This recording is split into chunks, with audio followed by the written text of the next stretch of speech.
Et puis vous connaissez probablement le jeu vidéo FIFA 2021. La dernière version, c'est l'un des jeux les plus vendus au monde avec des dizaines de millions d'exemplaires écoulés chaque année. Mais la dernière édition fait déjà polémique. Oui, un des modes de jeu est à la lisière du jeu d'argent et du jeu de hasard, plus proche du casino que du foot, avec une sérieuse différence.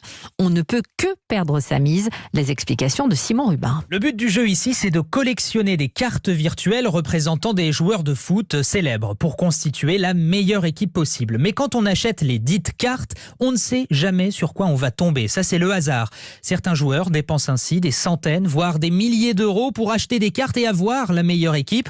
En plus d'être injuste et d'inciter massivement à la dépense, FIFA utiliserait ici les codes des jeux de hasard de type casino. C'est ce que dénonce Maître Morand-Laoisi. Il est à l'origine d'une plainte contre l'éditeur du jeu Electronic Arts. On a pris le sport le plus joué au monde, on l'a mis dans une console et on y a appliqué les règles du casino en ligne et on donne ça à des mineurs sans qu'il y ait aucune régulation sur le sujet derrière.